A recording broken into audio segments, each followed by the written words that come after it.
Hello, and welcome to the ADHD Deep Dive, the show that's not about ADHD, but is filled with proof it exists. My name is David J. Mund,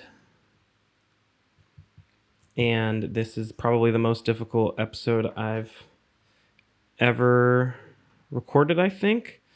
I guess I don't know, we just started. But the anticipation is that there's going to be lots of pausing just to kind of reflect. Mostly because I have not given myself a real opportunity to just say a lot of the stuff I'm about to say out loud, let alone some of the stuff that I've just been thinking about. But I'm going to try to make this like palatable for an audience, not just like something I should send to my therapist. And I actually want to say something at the top about maybe a way that you can maybe get involved with the show or, just lend some advice or whatever. So I have an email for the podcast. I've been doing a lot of the like NGL, the not gonna lie thing, but that requires people to download an app to like talk. I think. I don't know. I've never... Actually, I think maybe only one time have I commented on somebody's NGL. Whatever. I'm going to try to phase that out. So if you would like to get in touch with me and talk about... Of course, there's a really loud car outside. If you'd like to get in touch with me and talk about something... and have me talk about something on the show, or you just want to reach out and whatever, I have an email. It's adhdeepdivepodcast@gmail.com. One more time, adhdeepdivepodcast. adhdeepdivepodcast@gmail.com. adhdeepdivepodcast@gmail.com. If something in this episode resonates with you that you want to share a personal anecdote about or whatever, just reach out to that email and we could talk about it. Whether on the show or just, I don't know, if you don't want it read out loud, just say like private or something like that. If you would prefer that it was like, you can use this, but like leave it anonymous, just put like anonymous. And then if you don't really particularly care, just reach out and we'll talk. First, I must loudly sip some water. Oh, I've got the butterflies in the old tummy. And as I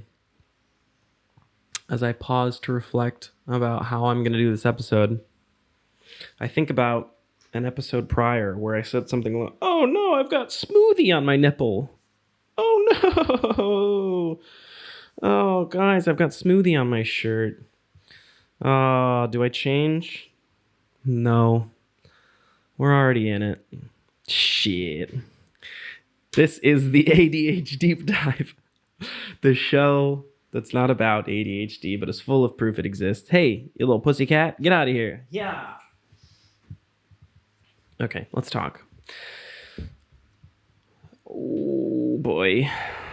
In a few episodes prior, I mentioned something along the lines of like, I have not had that like necessary like from the gut cry in a long time, which I thought was good, and I think was good.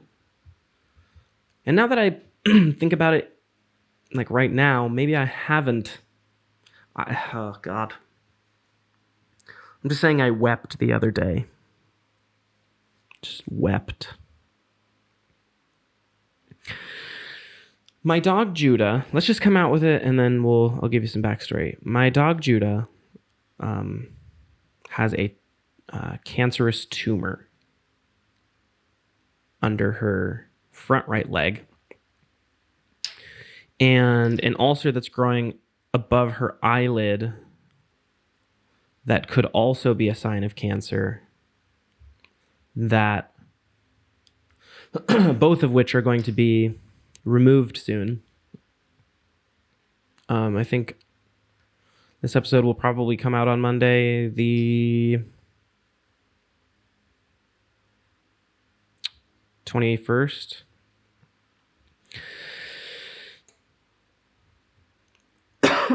I'm sorry. That was rough. I don't think I've ever been so nervous. Just because I don't know how I'm going to behave in this episode. A lot of things I want to talk about, I just don't know how to get them out. So pardon me while I drink some more water.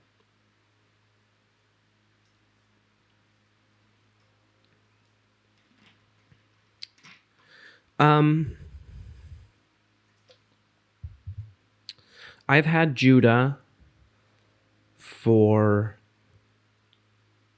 I believe, 11 years. My concept of time is all sorts of off. It's been 10 or 11 years. And I got her when she was just a puppy. So that means she's 10 or 11 years old. And my understanding for the average lifespan of a dachshund or a corgi is, about 15 years. The smaller the dog, typically the longer the lifespan. I'm no veterinary expert or whatever. I do some Googling. I do some worrisome Googling when I want to know how long I'm going to have my dogs. I just say, how long on average does this live, or whatever. How long is the lifespan on average of either a dachshund, a corgi, or in Gus's case, a lab basset hound. I'm still getting used to switching up how I talk about him, because he's not what I thought he was all this time that I've had him. So maybe unfortunately I do actually have to make this a shorter episode, because just overall today, it's just not good.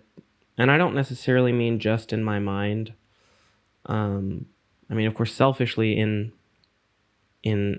my mind, yes, there are some things going on. But this is also like a pretty big bummer of a day family wise. I'm not really going to get into the specifics of it, but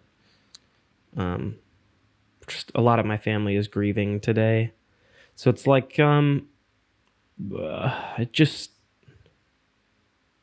really know how. I don't think I've had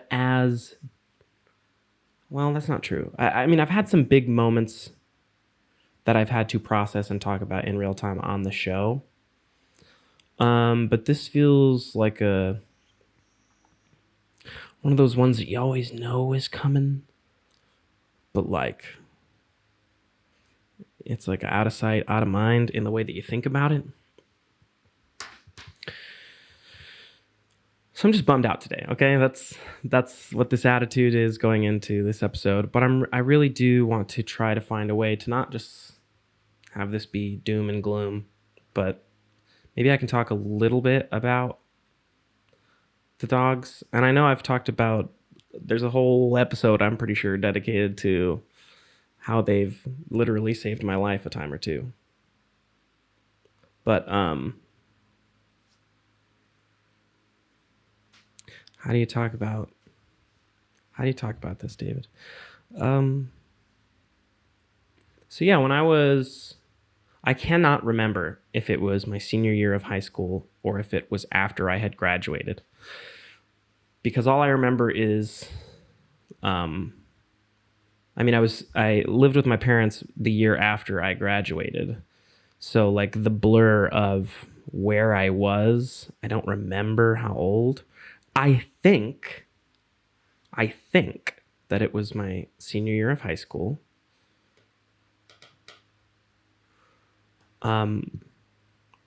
Fuck, this is really difficult. So not just the recalling of it, just the thinking about what it's leading up to. So Yeah, I got her as a pup. My friend Aaron, I believe his parents or his mom had a dog that had a litter of puppies.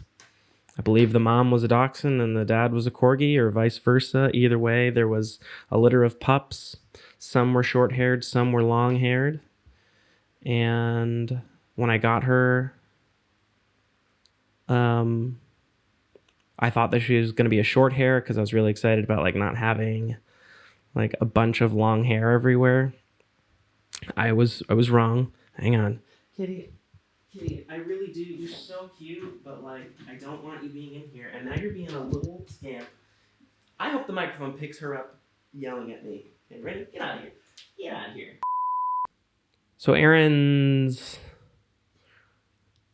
so that friend, his family had a litter of puppies, thought she was going to be a short hair. She ended up being a long hair. And before that, I think it was maybe my sophomore year of high school. I think I was just on a walk with my brother, and we saw a sign outside of a house that said, puppies for sale. And they were lab puppies. And I think that for some reason, it was either like, I think it was right after my birthday. Yeah, I had $100. And the puppies were for sale for $100. And I made this big promise to my family that like, I'm buying this dog, which means when I leave high school, this dog is going to be mine and I'm going to take it with me and it'll be my responsibility. Now, to be clear, that didn't happen. I didn't take the dog with me, but it was our family pet and therefore ended up becoming like, when I left high school, the rest of the family's like, best friend. So he stayed with my family, but there was a fear that this was about to happen again when I picked up Judah. And I think that I was in a relationship at the time, and so like I was trying to like pawn it off. Oh, actually, I'm reliving something here. Oh boy. I was in a relationship at the time. And the excuse was, hey, don't bark, please. So when I got her, I was in a relationship. And the way that I was able to convince my parents to let me keep her was, if I can't take care of her for whatever reason, then she will go to this partner's house. And I believe that's how it was for a little while. And then myself and this partner broke up. And I think that there was like a whole dispute about what would happen with Judah. And I think we ultimately ended up deciding that she was going to keep her. So she keeps her for like, I don't know, maybe a month or something. And I'll like periodically pop in and like say hi to her or something. Actually, I don't even really remember what the arrangement was. But I do remember being kind of bummed out. Like, we did not even have Judah for, it was such an irresponsible decision to get her because I was a freaking senior in high school. I was in an impulsive relationship. We were getting a dog together, which will come up in the story later because it happens again with Gus. Oh boy, do I have a track record for doing the same fucking thing over and over and over again. Okay, anyway, so when I got her, or when we split rather, whatever the arrangement was, she was not my dog. And then a period of time went by and oh no, oh my God, I'm reliving so many things. It's all coming back. We got back together. That's what it was. She kept Judah for the longest time. And then we ended up getting back together. And I was like, oh my goodness, look at this dog. It's blossomed into this like beautiful creature. She's probably about a little less than a year at this point. And then inevitably we split again. And that partner, that ex now, was like going into a different living situation and decided that she could not keep Judah.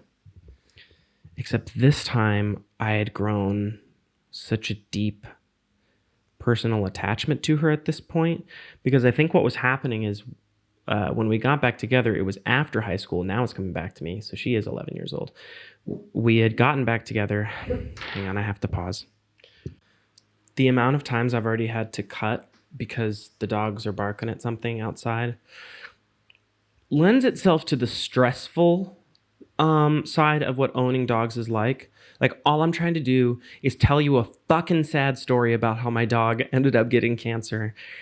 And they're being loud and obnoxious. And I can't think, but I love nothing more than them. Like, I am not capable of loving anything more than these two dogs. It's just the duality of having a dog and maybe being a parent. But I don't know. I'm sure parents would dispute that. But I don't care. These are my children, and that's how I treat them. So anyways, I digress. I grew such a personal attachment to this dog that there was just no way I was just going to let her be given away to somebody else. And I think that was about to happen. She's like, well, you need to come get this dog then. And I'm not really trying to throw this person under the bus, but I do remember it being pretty callous. So, I was still staying with my parents. And yeah, it became this big thing. Like, you can't keep this dog, dude. We can't keep it. Like if you end up moving out, like, you've got to take it with you. And I had already felt bad about, how I had not done that with Wilson, even though I had seen my family fall in love with Wilson. Whatever. I promised this time around, that's not how it will be. And at that point, I made a commitment to Judah. Like, it's us, bro, through everything. Because that was my first real huge breakup. Like, this was a big deal, I think. We're impulsive, whatever, but we were quote unquote serious. And I had gone through it with Judah. So I was like, okay, if we're doing this, we're fucking doing this. And then from then on, thick as thieves, right? Flash forward, I get Gus a few years later, while I'm in another relationship, acting impulsively again. And I think I've kind of discussed this on a podcast a little bit, so I don't really want to relive it because it's the most unfortunate thing. And it makes me so fucking angry, but I don't really know how to talk about it in a healthy way yet, so I don't think doing it on here is the best place to do it. So I was in a relationship. We got Gus. This person, in my opinion, decided that this person, in my opinion, was hurt by the fact that I needed the dogs more than I needed them, and was insecure about that because we were already in a failing relationship. And then she began to literally hate the dogs in a way that I believe was not just, I would use the word abusive. Fuck, I don't know how to talk about this. But not just, it was the reason I left. It was the reason it was over. Because I fucking hated the way that she treated the dogs. I hated the way that she... Never mind, whatever.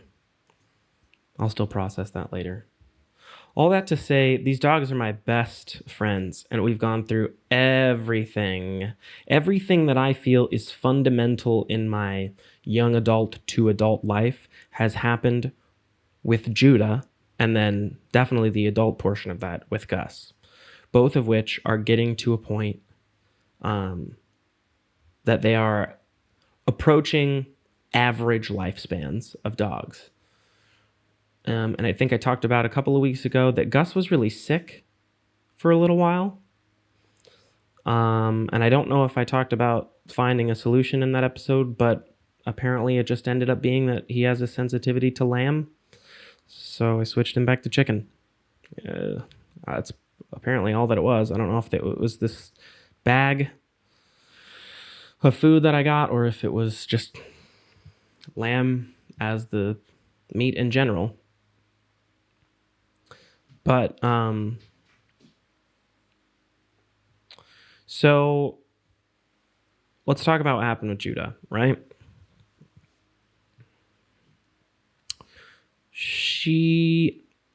So first of all, like I said, she's a little dachshund corgi. So she's got short little legs to begin with. And one of the normal things that starts to happen with older dogs of that size or of that breed is that, they're prone to arthritis. Maybe their back will start going out a little bit, or they'll just have you'll just see them doing those deep, oh my God, I really need this stretches pretty early because, they're all back. They're about 98% back, and the other 2% is leg and face. So, I've seen her have sore days before, and especially if she's sprawled out like a little hot dog on the floor, and she's just laying there for a long time. I'll see her get up and that kind of noise, you know what I mean? Like she's got to do some big stretches. But one day I saw her kind of doing that with her right leg, which I've kind of already spoiled for you, but act as if you don't know that part yet. And I really thought nothing of it. Actually, no. Let me kind of rein in on the specifics.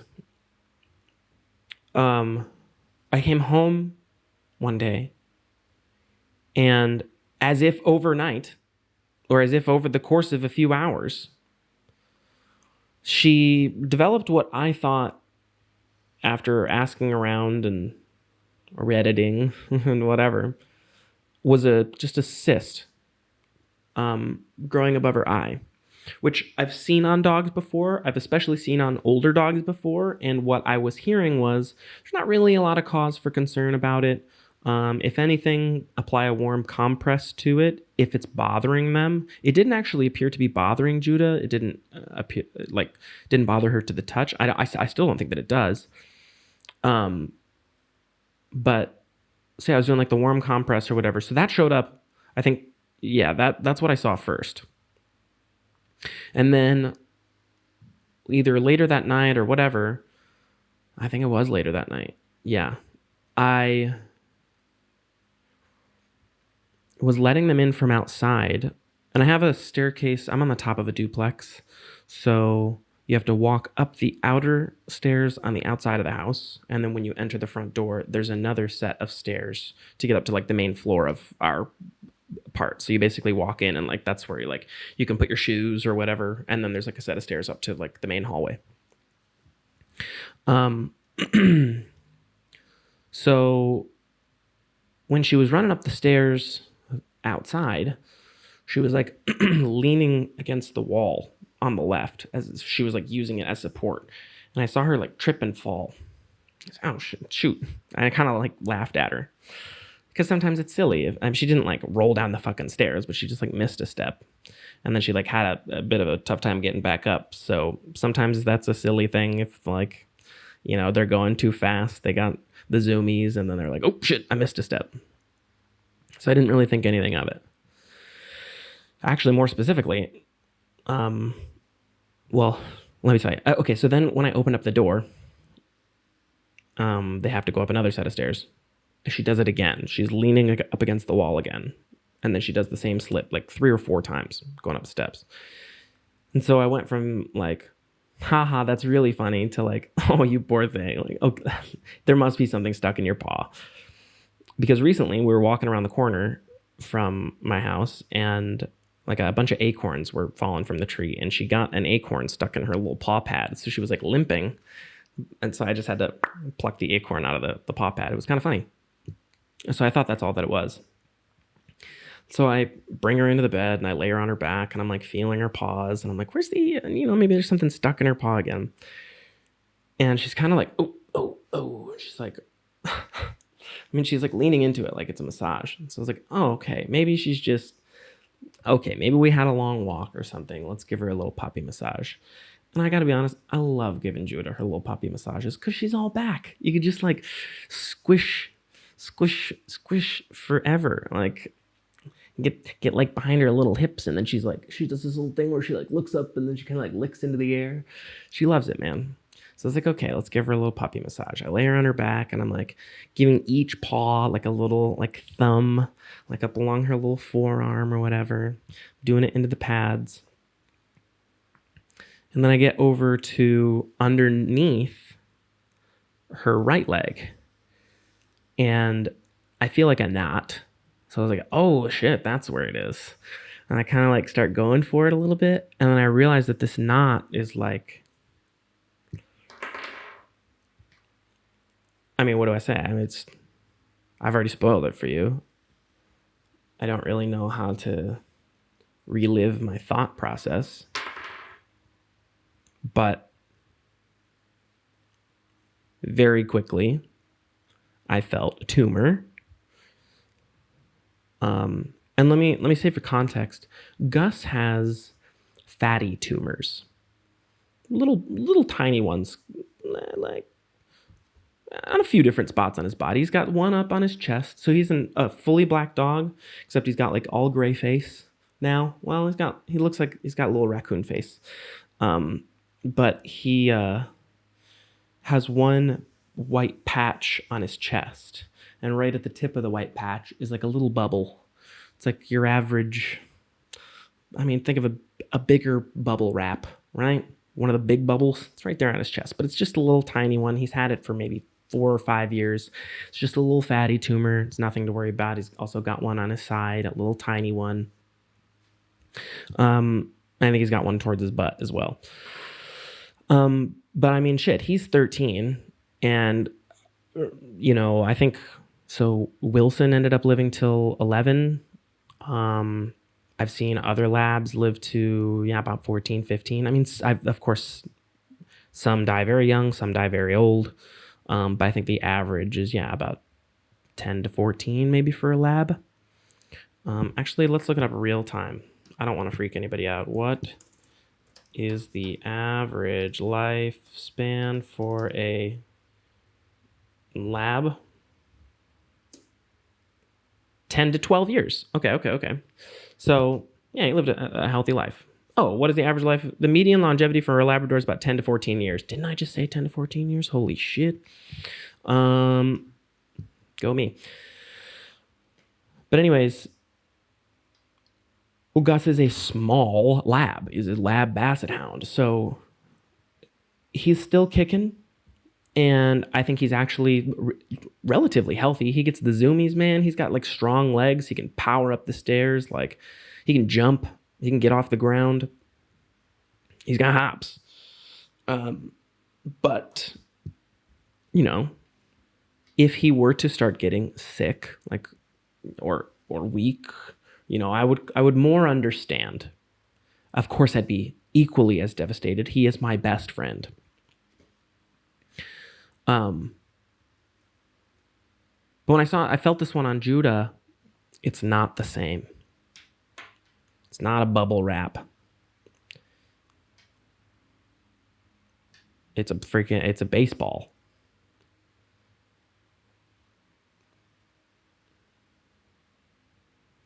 And what's getting to me, and of course there's one side of my head right now that I'm sure you are saying as well, is like you couldn't have known, whatever. But the size of this thing was like, how did I not know? She wasn't showing any signs of weakness. I didn't see. She's been really capable of going on long walks. She loves them. She's not saying it, of course, but So that was my first thought when I found it, was like, how fucking long has this been?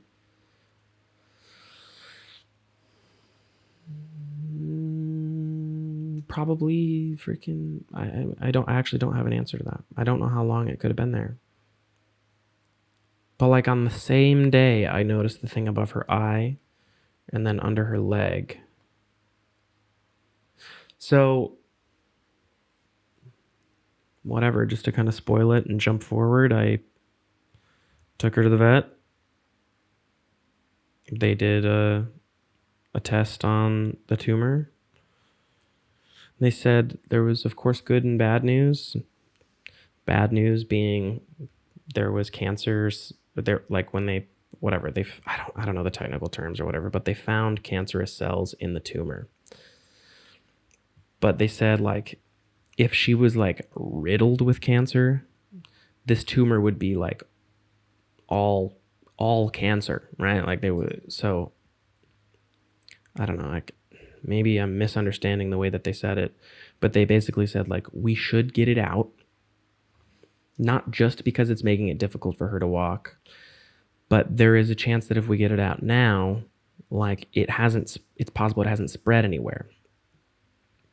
But the thing with her eye, and they can't know if it's related yet until they get them out or get them off. But the thing about her eye, and I have medicine here for her that she's been taking to hopefully help with this, is if the thing above her eye doesn't start to go down a little bit, then they'll have to take the entire eyelid, which means she just won't be able to blink, which means eventually she'll lose the eye.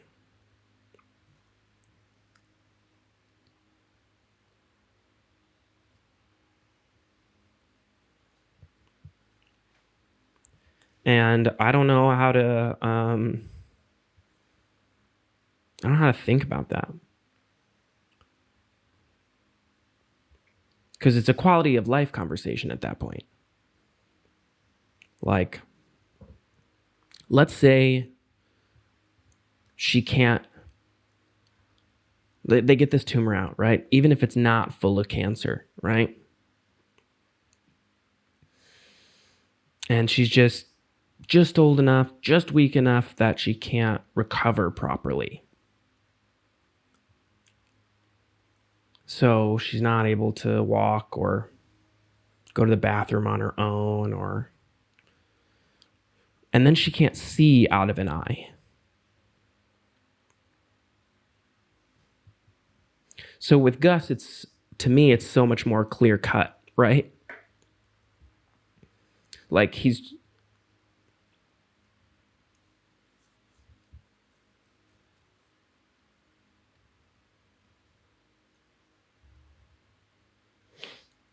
just old enough that if he were to like show signs of being weak, then again, I would understand. It's like I would be so sad that he's gotten so old.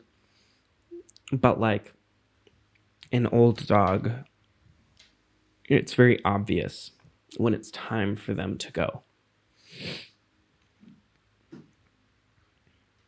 And with Judah, it's like, it might be my decision.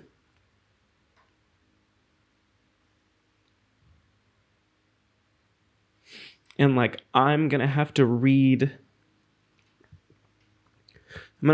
her body language for the next few weeks so closely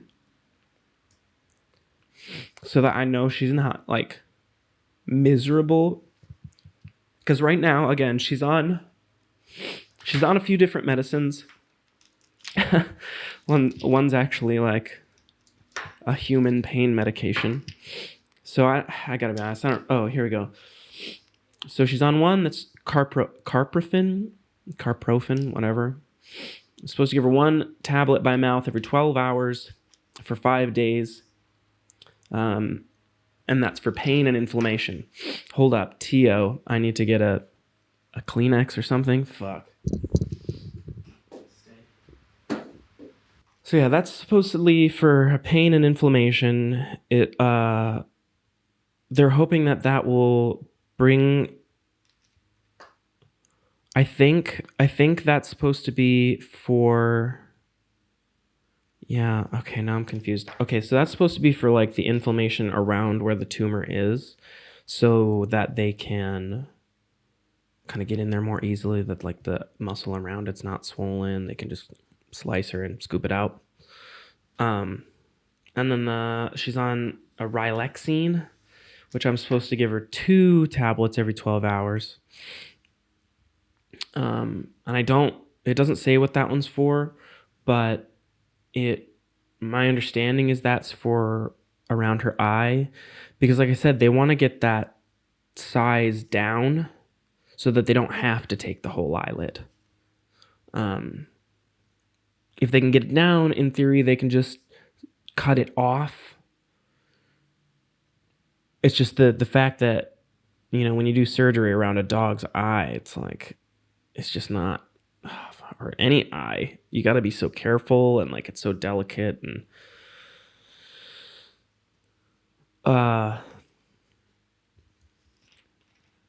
And then she's on gabapentin. Gabapentin? Yeah, gabapentin.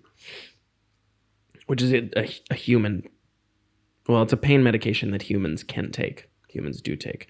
I picked it up at my local pharmacy at the grocery store.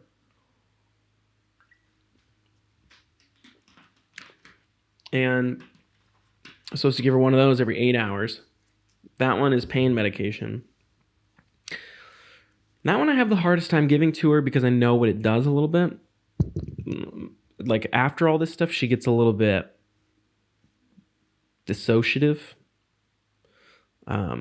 She's not like loopy and like stumbling around, but definitely when she feels weak on her leg, if she stumbles, she's just wobbly enough that like she falls and then just lays there, rather than just kind of like, oop, I tripped, and then pushing herself back up and then hopping around like she usually does. But yeah, maybe that's where I leave it, I guess, because her surgery is Thursday.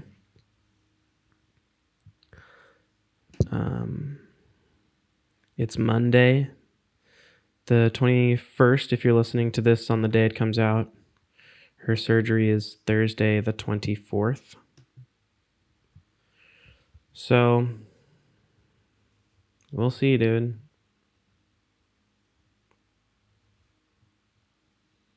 I'm really scared.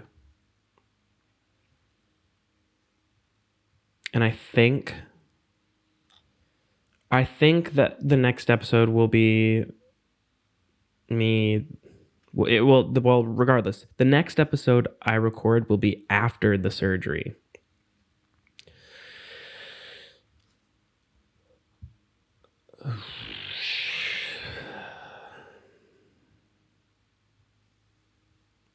I'm really scared. How do you close this one out, right?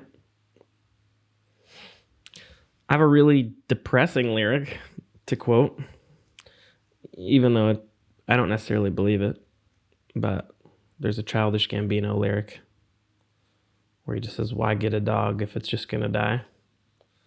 And it's a very nihilistic way of looking at things. But like, you also have to reflect and remember that that's gonna happen. And that is certainly, of course I know. Of course you know it's going to happen. And it is probably healthy not to think about it if you don't need to. Like, if you've got a perfectly healthy dog, of course be cautious and take care of them and love them and be careful with them.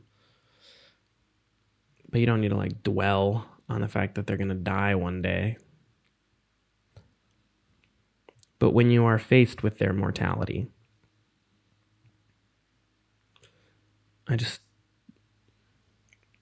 hope that we are all prepared to make some really difficult decisions, but not make those decisions out of selfishness.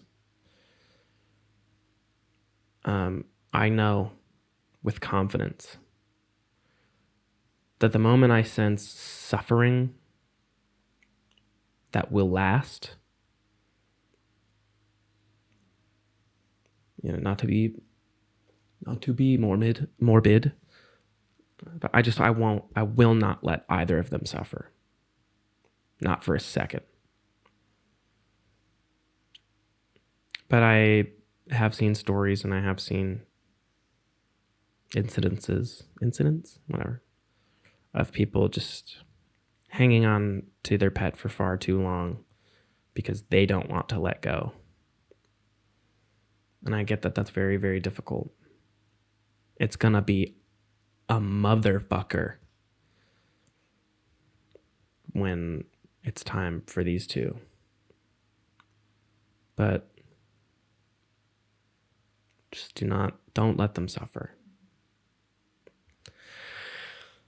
I don't want to leave you on a bummer note. So I want to talk about something that I am, regardless of this experience with Juda, really, really excited about. Maybe it feels like a weird time to plug this, but I've been talking about it for the last 3 weeks. Our band has a show coming up in Traverse City with the band that I started. And I'm saying it this way because Ethan told me to say it this way last week. The band that I started when I was a freshman in high school, Live for Tomorrow. It will be the first time that I have played with them on stage since I left right around the time that I got Juda, actually. It's probably because I was in a relationship. Oh, look at that. We're healing, understanding, aren't we? And it's just so special. Like I'm so happy that I get to do this show because we've healed lots of, at least in my perspective, tense. We've overcome a lot of big hurdles in our friendships to get to where we are, and to be able to play the show is just very poetic. And I don't know, I'm excited to get up on stage with the dudes. And then, hey, if you're in Grand Rapids on, I believe that it is September the 21st. Let me confirm. I'm glad that I confirmed, but now I have to double confirm. Let's see.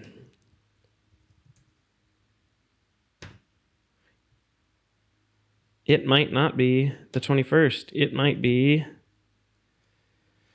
Oh my God. Guys. More events. There we go. Yes. I wrote it wrong on my calendar. So, wow, I really need to get that taken care of. Thursday, September 21st. Yeah, it's weird. It's a Thursday. It's a Thursday afternoon. Thursday at noon. Relax at Rosa. Downtown Grand Rapids has live music every week. And that week, it'll be us. Except it'll be in the middle of Art Prize, which is just a big art festival, art festival that takes place every year in downtown Grand Rapids. So there'll be plenty of shit happening. There's going to be vendors around, freaking food trucks. And it's not like a come in, buy a ticket and show up, and just show up. It'll be free. We'll be playing for about an hour and a half downtown Grand Rapids. If you like punk, except it's not just punk. Don't think just punk, right? Pop punk, alt rock. I suck at genres. So just come out, check us out. I would like to, as always, thank the supporters, Cat and crew of this show, KATANDCREW. You can go to catandcrew.com, enter the promo code Monday, MUNDAY, get 10% off your first purchase. And then tap the link in the description to go to Buzzsprout subscriptions. That's how this show is supported. That's how you can direct or support the show directly. That is where I host and distribute the podcast. So everything gets posted to Buzzsprout, and then Buzzsprout distributes it everywhere else. You can do a one-time or monthly donation to the podcast. I hope that 180'd the mood, I guess. Thank you guys for allowing me to do that, if you stuck around for it. Woo. I can't believe. Oh boy, that's going to be public now. No. Okay, I love you. Thank you so much for watching and allowing me to process everything on Mondays. I appreciate you guys, and I hope to see you next week. Forgive me if there is no episode next week. Thanks.